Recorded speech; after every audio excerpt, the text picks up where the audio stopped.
जो सर पे रखने को मिल जाए नाल पाके हुजूर, तो फिर कहेंगे कि हाँ ताजदार हम भी हैं। आज मैं आपको उम्मी का मतलब समझाना चाहता हूं। जाहिल क्या जाने, इधर देखिए, बंदर जाने अदरक का स्वाद और छछुंदर के सर पे चंबेली का तेल। अरे बोलो, सूअर को अगर फूलों के बाग में छोड़ दिया जाए तो सूअर गुलाब नहीं तलाशेगा, बेला नहीं तलाशेगा, चंबेली नहीं तलाशेगा। सूअर उस फूल के बाग में भी वही तलाशेगा जो उसकी आदत है।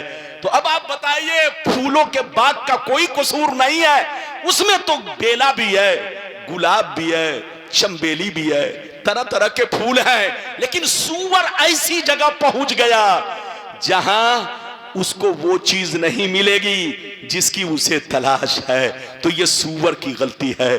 कुरान और हदीस ये खूबसूरत, बोलो, बाग है, बाग अल्लाह रसूल का खजाना है, खजाना। इस खजाने की तह तक पहुंचने के लिए इल्म चाहिए। अबू जेहल की औलाद इसमें, बोलो, इसकी हिकमतों को नहीं समझ सकते। इधर देखिए, अबू जेहल की औलाद की रसाई वहां तक नहीं हो सकती। मेरी तरफ देखिए, मैं आपको समझाऊं। उम्मी का मतलब जो अल्लाह ने कुरान में नबी को कहा, इसका क्या मतलब है। इधर देखिए, उम्मी बहुत सारे माने। से उम्मी बना, जोर से बोलो, से उम्मी बना, ये बहुत सारे माने पर मुश्तमिल है। लेकिन उमूमन जो उम्मी का इस्तेमाल होता है आम लोगों के लिए, आम लोगों के लिए जो उम्मी का इस्तेमाल होता है, तो इसका मतलब है अनपढ़।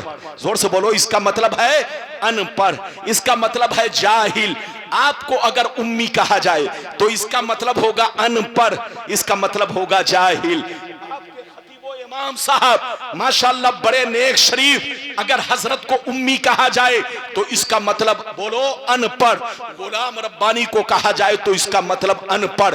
लेकिन अगर नबी को कहा जाए तो नबी के लिए अनपढ़ नहीं। अगर अनपढ़ मतलब निकालोगे तो ये बहुत बड़ी बेअदबी है, बहुत बड़ी गुस्ताखी है। अल्लाह किसी अनपढ़ को नबी नहीं बनाता। जोर से बोलो, अल्लाह किसी अनपढ़ को नबी नहीं बनाता। अल्लाह जब किसी को नबी बनाता है तो सारी दुनिया का इल्म अता फरमाता है, सारी दुनिया का खजाना अता फरमाता है। इधर देखो, उम्मी का मतलब आपके लिए है मतलब अनपढ़। उम्मी अगर आपको कहा जाए तो मतलब होगा अनपढ़, मुझे कहा जाए तो मतलब होगा अनपढ़, इन्हें कहा जाए तो मतलब होगा अनपढ़, आपके खतीबो इमाम को कहा जाए तो मतलब होगा अनपढ़। लेकिन नबी के लिए जो अल्लाह ने उम्मी कहा, इसका मतलब क्या है, सुनिए। इसका मतलब याद रखिएगा, इसका मतलब है जिनका इस दुनिया में कोई उस्ताज नहीं। बोलो सुभान अल्लाह, अरे जोर से बोलो सुभान अल्लाह। जिनका इस दुनिया में कोई उस्ताज नहीं, सबका कोई ना कोई उस्ताज है। आपका कोई ना कोई उस्ताज है, मेरा कोई ना कोई उस्ताज है, इमाम साहब का कोई ना कोई उस्ताज है, सद्दाम का कोई ना कोई उस्ताज है, गुलजार साहब का कोई ना कोई उस्ताज है, हमारे बच्चों का कोई ना कोई उस्ताज है। लेकिन नबी का इस दुनिया में कोई उस्ताज नहीं। अल्लाह जब किसी को नबी बनाता है तो उनका उस्ताज आम आदमी को नहीं बनाता। जोर से बोलो, उनका उस्ताज आम आदमी को नहीं बनाता। नबी का उस्ताज या तो दूसरा नबी होगा या खुद अल्लाह होगा। या तो दूसरा नबी होगा या खुद अल्लाह होगा। नबी का उस्ताज वली भी नहीं बन सकता, वली भी नहीं बन सकता। ऐरे गैरे नत्थु खैरे तो छोड़ दो, नबी का उस्ताज वली भी नहीं बन सकता। नबी का उस्ताज या तो बोलो दूसरा नबी होगा या खुद अल्लाह होगा। मेरे नबी का उस्ताज कोई नबी नहीं, सिर्फ अल्लाह है। और अल्लाह जिसका उस्ताज हो उसको किसी और उस्ताद की जरूरत नहीं है। अल्लाह ने नबी को वो मकाम अता किया। इधर देखिए, उम्मी ये नबी की शान है, उम्मी ये नबी का मोजज़ा है, उम्मी ये नबी का ऐब नहीं, नबी का मर्तबा है। जोर से बोलो, ये नबी का ऐब नहीं, ये नबी का मर्तबा है। ऐब है तो उन कुत्ते मौलवियों का है जिन मौलवियों ने नबी की शान में गुस्ताखी की है।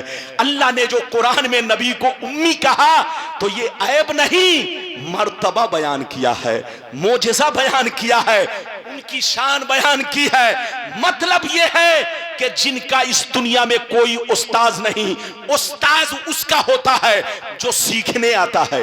जोर से बोलो, उस्ताद उसका होता है जो सीखने आता है। मेरा रसूल इस दुनिया में सीखने नहीं आया बल्कि सारी दुनिया को सिखाने आया। इसलिए मुस्तफा सारी दुनिया के उस्ताद है, मुस्तफा सारे चरिंद परिंद के उस्ताद है, मुस्तफा सारे नबी रसूल के उस्ताद है, मुस्तफा सारे आलम के उस्ताद है। मुस्तफा का उस्ताद सिर्फ अल्लाह है।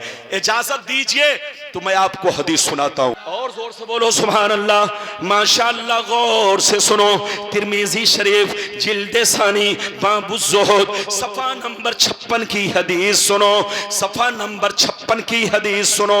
अन अब्दुल्लाह अन अबी ज़र्र अल ग़िफ़ारी रज़ियल्लाहु तआला अन्हु क़ाल क़ाल रसूलुल्लाह सल्लल्लाहु तआला अलैहि वसल्लम इन्नी अरा मा ला तरौन व अस्मउ मा ला तस्मऊन समाउ वहक़लहा अंता तमा फीहा मौज़ो अरबए असाबे इल्ला व मलकुन वाज़िउन जबहतहु लिल्लाहि साजिदा फवल्लाह लौ तालमून मा आलम लज़हिकतुम क़लीला व लबकैतुम कसीरा व मा तलज़्ज़ज़तुम बिन्निसाइ अलल फुरूश व ला खरजतुम इला सौदात तजारून इलल्लाह लवदित्ता अन्नी कुन्तु शजरतन तो सद।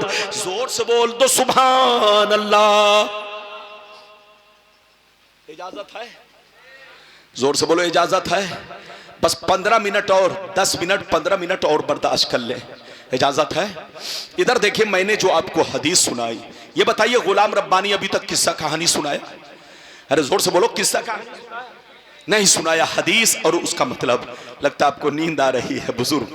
अल्लाह, आप जैसे लोग सो जाएंगे तो और लोगों का क्या हाल होगा, बहुत देर से बैठे हुए हैं। इधर देखिए माशाअल्लाह, आप लोग हौसला बुलंद करते हैं, बिल्कुल अदब से बैठिए सब लोग। बस इस हदीस का मतलब, इसके बाद जल्दी जल्दी मैं आप तक 10 मिनट में अपनी बातों को पूरी कर लूंगा। इधर देखिए नबी ने क्या फरमाया, जुमला सुनिए। जो लोग कहते हैं नबी, इधर देखिए नबी के बारे में कहते हैं अनपढ़, उम्मी का मतलब अनपढ़ निकालते हैं, वो पागल की औलाद है, जाहिल है, अबू जहल है, उससे कहिए तौबा। उम्मी का मतलब है जिनका इस दुनिया में कोई उस्ताद नहीं, जिनका सिर्फ उस्ताद कौन है? जोर से बोलो, अल्लाह ताला।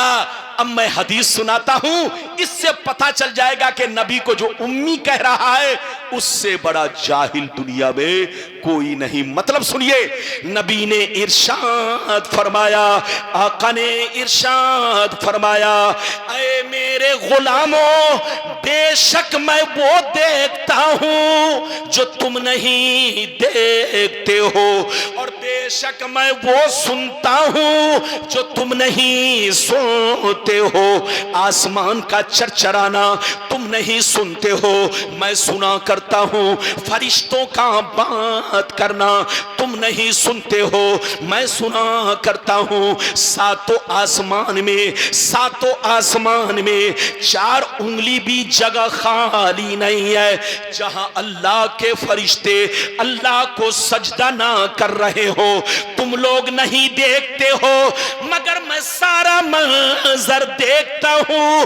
कसम खुदा की, नबी कसम खा के कह रहे हैं, सुनिए नबी फरमाते हैं, कसम खुदा की, जो कुछ मुझे मालूम है, अगर तुम लोग जान लेते तो बच्चों को छोड़ देते, बीवी को छोड़ देते, मकान को छोड़ देते, बस्ती को छोड़ देते, गांव को छोड़ देते। जो कुछ मुझे मालूम है, अगर तुम लोग जान लेते तो दुनिया को लात मार देते, दुनिया को छोड़ देते, बीवी बच्चों को छोड़ देते, जंगलों में निकल जाते, खूब रोते गिड़गिड़ाते, अल्लाह से फरियाद करते, अल्लाह से आरज़ू करते, अल्लाह से तमन्ना करते, ये अल्लाह काश मैं एक पेड़ होता, दरख्त होता कि मुझको काट दिया जाता। अगर आप हदीस सुन चुके तो हाथ उठाकर बोलो सुभान अल्लाह, और जोर से बोलो। इधर देखो, नबी फरमाते हैं कसम खुदा, अरे जोर से बोलो, नबी फरमाते हैं कसम खुदा जो कुछ मैं जानता हूं उन पागलों से कहिए। तुम तो कहते हो नबी अनपढ़ हैं, लेकिन नबी फरमाते हैं कसम खुदा जो मैं जानता हूं अगर तुम लोग जान लोगे तो बच्चों को छोड़कर भाग जाओगे, बीवी को छोड़कर भाग जाओगे, जंगल में भाग जाओगे, खूब रोओगे, गिड़गिड़ाओगे, अल्लाह से कहोगे अल्लाह काश मैं एक पेड़ होता, दरख्त होता कि मुझको काट दिया जाता, जला दिया जाता, हिसाब नहीं लिया जाता। ये है नबी का इल्म, ये है नबी की शान, और ये है नबी के खजाने की, बोलो, इल्म का खजाना जो अल्लाह ने उनको अता फरमाया है।